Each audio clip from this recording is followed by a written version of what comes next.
Recently मैं कैल Newport की book पढ़ रहा था, how to become a straight A student और how to win at college, और उसमें मैं एक रेवोल्यूशनरी स्टडी टिप ढूंढ रहा था ताकि वो आपको एग्जाम टाइप में हेल्प कर सके। तो फाइनली मुझे 3 स्टडी टिप्स मिली जो हम इस वीडियो में डिस्कस करेंगे। कैल न्यूपोर्ट बोलते हैं कि अगर ये 3 स्ट्रैटेजीज कोई स्टूडेंट अच्छे से फॉलो नहीं कर रहा है तो उसके लिए बाकी सारी स्ट्रैटेजीज यूजलेस है। लेकिन इससे पहले मैं आपको वो 3 स्टडी मेथड्स बताऊं, मैं आपके साथ एक स्टोरी डिस्कस करना चाहता हूं। रिसेंटली मैं टोनी रॉबिन्स की एक वीडियो देख रहा था जिसमें वो बताते हैं कि एक बार वो अपने बच्चों के साथ गोल्फ सीखने गए। जैसे ही उन्होंने बॉल को हिट किया तो वो सामने वाले लेक में जाकर गिर गई। उन्होंने फिर से बॉल को हिट किया और वो दोबारा से लेक में जाकर गिर गई। उनके साथ अगली 5-6 बार ऐसा ही हुआ। वो बॉल को हिट करते और वो फिर दोबारा से लेक में जाके गिर जाती। उन्होंने अपने इंस्ट्रक्टर को बुलाया और कहा कि ये तो बहुत ही डिफिकल्ट गेम है, मुझे तो इस गेम में एवरेज बनने में भी सालों लग जाएंगे। इस पर उनका इंस्ट्रक्टर हंसने लगा और उन्होंने कहा, नहीं, तुम सिर्फ 1 मिलीमीटर या 2 मिलीमीटर दूर हो एक बेस्ट प्लेयर बनने से। इस पर टोनी रॉबिन्स हैरान हो गए और उन्होंने कहा, आप ये क्या बोल रहे हो? ये गोल्फ बॉल हर बार अपने गोल से कम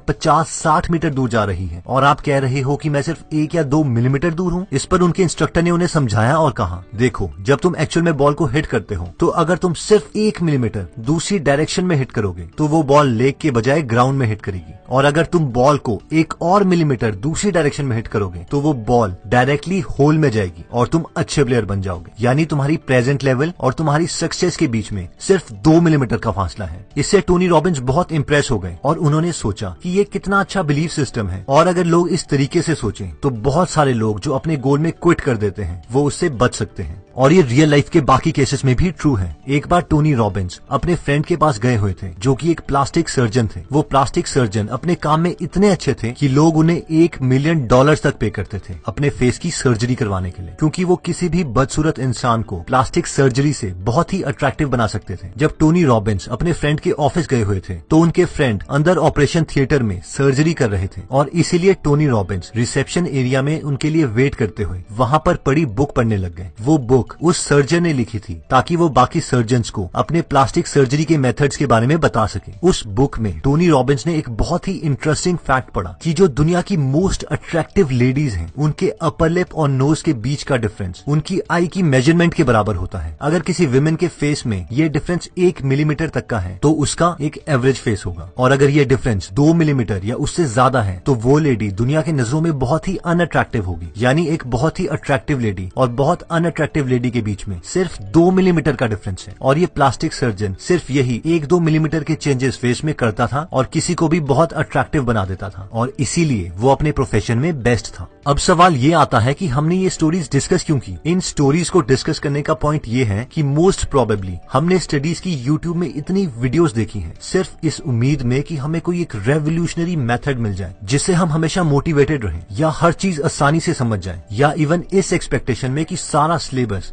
हम 1 आवर में ही खत्म कर दें। और टू बी ऑनेस्ट, ऐसा कोई मेथड एग्जिस्ट ही नहीं करता। हमारे फेलियर्स और सक्सेस के बीच में बहुत ही छोटी हैबिट्स या मेथड्स का डिफरेंस होता है। कई बार हम इन मेथड्स को इतना सिंपल समझ लेते हैं या हम इन मेथड से इतने फैमिलियर हो जाते हैं कि हम ये रियलाइज ही नहीं करते कि हम इन मेथड्स को तो यूज कर ही नहीं रहे हैं, और बस एक नए रेवोल्यूशनरी मेथड की तलाश में रहते हैं, और इसीलिए हमें कोई चेंज भी नहीं आता। तो इस वीडियो में हम उन स्मॉल चेंजेस के बारे में डिस्कस करेंगे जो हम यूज कर सकते हैं अपनी स्टडीज की क्वालिटी को इम्प्रूव करने के लिए। हम ये 3 मेथड्स कैल न्यूपोर्ट की book how to become a straight A student के फर्स्ट पार्ट में से बताएंगे। और इन 3 स्टडी हैबिट्स में सबसे पहले टिप आती है, manage your time in 5 minutes a day. Cal Newport अपनी बुक में बोलते हैं कि जब तक हम सारी डेडलाइन, सारी असाइनमेंट, सारे टास्क, सारे गोल्स अपने माइंड में रखेंगे, और तब तक हम रिलैक्स नहीं कर सकते जब तक हम उन थॉट से डील नहीं कर लेते। इसीलिए कैल बोलते हैं कि सुबह उठकर सिर्फ 5 मिनट लगाकर एक बार अपने उस दिन के सारे काम को एक जगह पर लिख लीजिए। रिसर्च के अकॉर्डिंग जब तक हम अपने थॉट्स को डील नहीं कर लेते हैं तो वो थॉट हमें डिस्टर्ब करते रहेंगे। इसलिए जब हम किसी चीज को पेपर में लिख देते हैं तो हमारा ब्रेन एनर्जेटिक और बहुत ज्यादा रिलैक्स हो जाता है। साथ ही में हम अपनी प्रायोरिटीज सेट कर सकते हैं कि हमें सबसे पहले कौन से सब्जेक्ट के, कौन से चैप्टर के, कौन से आर्टिकल पढ़ने हैं, और फिर उसी चैप्टर के आर्टिकल से हमें स्टार्ट करना है जो टॉप प्रायोरिटी पर है, क्योंकि ये सीक्वेंस ही हमें एक फेलियर या सक्सेसफुल स्टूडेंट बना सकता है। सेकेंड टिप कहती है कि डिक्लेयर वॉर ऑन प्रोक्रास्टिनेशन, यानी बस डिसाइड कर लो कि मैं अब चीजों को टालूंगा नहीं और उन्हें कंप्लीट करूंगा ही करूंगा। अब हमने ये बोल तो दिया, लेकिन हम इसे करेंगे कैसे? इसके लिए हमारे पास 4 मेथड आते हैं। पहला मेथड कहता है keep a work progress journal. याद करो वो लास्ट टाइम जब आपने किसी इंपॉर्टेंट चीज को टाला था, शायद कुछ ऐसा एक्सक्यूज दिया होगा आपके ब्रेन ने आपको, यार इस काम को करने के लिए तो अभी मेरे पास सारी चीजें ही नहीं है, लेकिन मैं इस काम को कल कर सकता हूँ क्योंकि कल तो मेरे पास इस काम को कंप्लीट करने के लिए सारा सामान होगा। या फिर हमने खुद से कुछ ऐसा बहाना मारा होगा, यार अभी लेट भी हो गया है और मैं थक भी गया हूँ, अगर अभी इस काम को करता हूँ तो कुछ समझ में भी नहीं आएगा और टाइम ही वेस्ट होगा। इससे बेटर है कि मैं इसे कल सुबह स्टार्ट करूँ क्योंकि उस वक्त मैं एकदम फ्रेश भी हूँगा। मगर मेन बात यह है कि हम खुद से कभी ये एडमिट नहीं करते कि उस काम को हम टाल रहे हैं क्योंकि वो बोरिंग है और हम एकदम सुस्त हैं। कैल के अकॉर्डिंग इस चीज को ओवरकम करने का एक बहुत इफेक्टिव तरीका है और वो ये है कि हम सोने से पहले हर रात एक नोटबुक या ऐप में उन सब चीजों को प्रायोरिटी वाइज लिखें जो हम नेक्स्ट डे करना चाहते हैं। इसमें हमें सिर्फ 1 मिनट लगेगा और थोड़े दिनों के बाद ये एक हैबिट में भी कन्वर्ट हो जाएगा और ऐसा करने से हम अपनी प्रोग्रेस भी नोट कर सकते हैं। प्लस रिसर्च के अकॉर्डिंग सिर्फ किसी चीज को लिखने से हमारे उस टास्क को कंप्लीट करने के चांसेस कहीं ज्यादा बढ़ जाते हैं। नेक्स्ट स्ट्रेटेजी कहती है फीड द मशीन। आपने भी नोटिस किया होगा कि जब भी हमारे पास लो एनर्जी होती है तो हम उस वक्त हमेशा चीजों को टालते ही हैं, प्रोक्रास्टिनेट करते हैं। इमेजिन कीजिए कि आप बहुत थके हुए हैं, बहुत भूखे हैं, क्या उस वक्त आप फोकस होकर कोई सब्जेक्ट पढ़ सकते हैं? इसका सिंपल आंसर है कभी नहीं। और अगर आप जबरदस्ती वो सब्जेक्ट पढ़ते भी हैं तो भी आपको कुछ याद नहीं रहेगा। और कैल न्यूपोर्ट भी यही कहते हैं कि हमें खुद को एक मशीन समझना चाहिए और इसे हमेशा अच्छा फ्यूल देते रहना चाहिए। रिसर्च के मुताबिक जब हम लो एनर्जी स्टेट में होते हैं तो हमारी विल पावर ऑलमोस्ट 0 होती है और हम चीजों को जरूर टालते हैं। अपने को हाई एनर्जी स्टेट में रखने के लिए हम 3 चीजें कर सकते हैं। पहला, हमें कोई भी मील स्किप नहीं करना है, चाहे फिर हमारा कितना भी बिजी दिन क्यों ना हो। ऑब्वियसली हमें ओवर ईटिंग भी नहीं करनी है। सेकंड, हमें अपने को हमेशा हाइड्रेटेड रखना है, यानी अपने पास पानी की बोतल रखें और हर थोड़ी देर के बाद, प्रेफरेबली 45 मिनट्स के बाद पानी पीते रहें। थर्ड, खाने को एनर्जी के लिए खाएं, ना कि अपनी सेटिस्फैक्शन के लिए, यानी हमें ऐसी चीजें खानी है जो हमें दिन भर कांस्टेंट एनर्जी दे, जैसे कि पीनट्स, फ्रूट्स, वेजिटेबल्स या कोई भी कॉम्प्लेक्स कार्बोहाइड्रेट्स का सोर्स। अगर हम किसी ऐसी चीज को खाते हैं जिसमें शुगर की क्वांटिटी ज्यादा है तो वो हमें थोड़ी देर के लिए हाई बर्स्ट ऑफ एनर्जी देगी और उसके बाद वो एनर्जी एकदम डिप्लीट हो जाएगी, खत्म हो जाएगी और फिर हमें दोबारा से भूख लगने लगेगी। टालने वाली आदत को खत्म करने के लिए तीसरा तरीका कहता है make an event out of worst task. हमें कई काम इतने ज्यादा बोरिंग लगते हैं कि अगर उन काम का थॉट हमारे दिमाग में भी आ जाए तो भी हमें डर लगने लगता है। किसी के लिए वो डरावना काम मैथमेटिक्स का कोई चैप्टर खत्म करना हो सकता है, किसी के लिए वो ऑर्गेनिक केमिस्ट्री हो सकती है। कैल अपनी बुक में बोलते हैं कि अगर हमें कोई भी काम बहुत ज्यादा बोरिंग लगता है तो इस इशू को भी हैंडल किया जा सकता है और वो है कि उसका एक बड़ा इवेंट बना दे।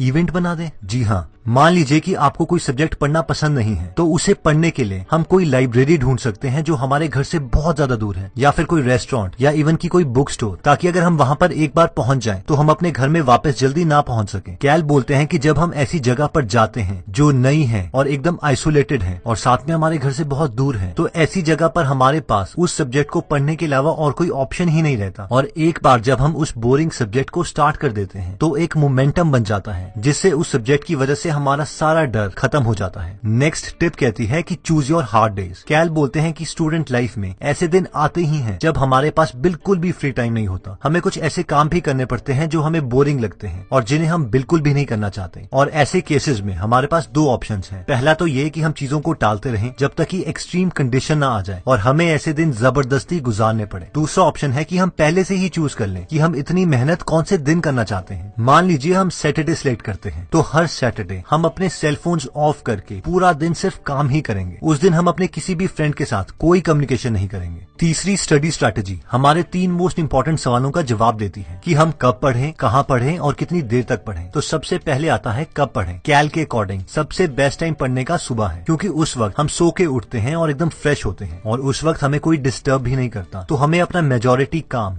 डिनर से पहले ही खत्म कर लेना चाहिए। इवन अगर हमें दिन में क्लासेस के बीच में 1 आवर फ्री मिलता है तो हमें उस वक्त अपना सेल फोन ऑफ करके उस टाइम को भी यूटिलाइज करना चाहिए। कैल के अकॉर्डिंग नाइट टाइम में उतनी अच्छी पढ़ाई नहीं होती, खासकर अगर हम अपने हॉस्टल में रहते हैं, क्योंकि उस वक्त सारे फ्रेंड्स जागे हुए होते हैं और हमसे सोशल होना चाहते हैं। वैसे मेरे पर्सनल एक्सपीरियंस के अकॉर्डिंग बहुत से स्टूडेंट्स नाइट टाइम में भी पढ़ के बहुत अच्छा स्कोर कर लेते हैं। इसलिए आप इस टिप को यूज करने से पहले खुद को भी एनालाइज कर लीजिए कि आपके लिए क्या काम कर रहा है। अगला सवाल आता है कि कहाँ पढ़ें। इसमें कैल बोलते हैं कि जितनी अकेली जगह हो उतना बेटर है, और मेरे एक्सपीरियंस के अकॉर्डिंग भी ये एकदम ठीक है। हमें ऐसी जगह जाना चाहिए जहाँ पर हमें कोई डिस्टर्ब ना करे, जहाँ हम अच्छी सेल्फ स्टडी कर सके। जगह जैसे कि ऐसी लाइब्रेरी जहाँ पे कम से कम स्टूडेंट्स आते हो, या एक बिल्कुल अकेला रूम, या अगर आप हॉस्टल में हैं तो अपने फ्रेंड्स को बोलिए कि रूम में बाहर से ताला लगा दें, और फिर आप काफी टाइम तक आइसोलेशन में पढ़ाई कर सकते हैं। नेक्स्ट सवाल आता है कि कितनी देर तक पढ़ें। इसमें कैल बोलते हैं कि हमें हर एक आवर के बाद ब्रेक ले लेनी चाहिए, और इनफैक्ट ये सवाल उन्होंने काफी टॉपर से भी पूछा था और सबने यही जवाब दिया कि वो 1 से 1.5 घंटे के बाद हमेशा 15-20 मिनट का ब्रेक ले लेते थे, ताकि उनका माइंड फ्रेश हो जाए। उस वक्त हम वॉक कर सकते हैं, लाइट एक्सरसाइज कर सकते हैं, कुछ भी करिए, बस स्टडी से थोड़ी देर के लिए दूर जाइए। मैं दोबारा रिपीट करता हूँ कि सिर्फ थोड़ी देर के लिए स्टडी से बाहर जाइए, ये नहीं कि फेसबुक में हम दोबारा से टाइम वेस्ट कर रहे हैं। तो दोस्तों, इस वीडियो में हमने देखा कि सक्सेस और फेलियर के बीच में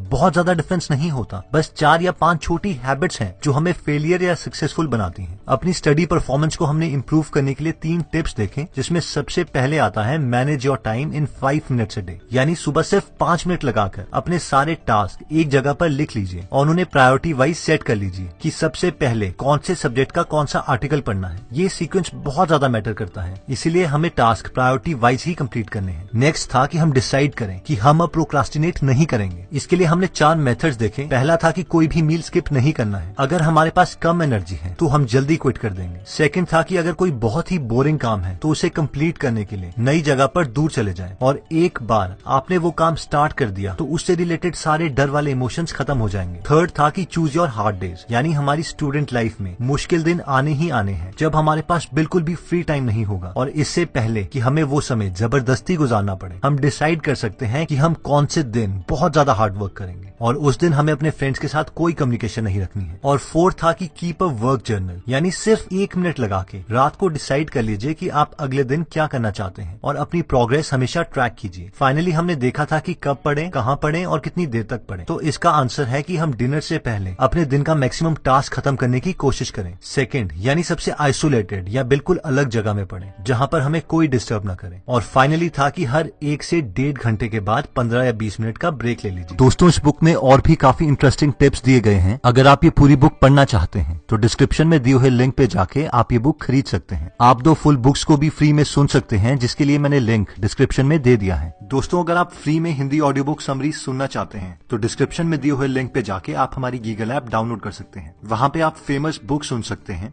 जैसे कि the miracle morning, you can and you will, how to make friends and influence people, E myth revisited, 0 to 1, Chanakya Niti, the one thing, power of habit, wings of fire, the monk who sold his Ferrari and many more. और हर हफ्ते इस app में हम एक नई audio book summary डालते हैं। दोस्तों, कमेंट सेक्शन में आप बता सकते हैं कि आप नेक्स्ट वीडियो किस टॉपिक पर चाहते हैं, ताकि हमें भी फीडबैक मिले और उसी टॉपिक्स को हम कवर करें। इस चैनल को जरूर सब्सक्राइब कर लीजिए और बेल का बटन दबा दीजिए, ताकि आप ऐसी नॉलेजेबल वीडियोस कभी मिस ना करें। और इस वीडियो को लाइक जरूर कीजिएगा ताकि हमारा कॉन्फिडेंस बढ़े।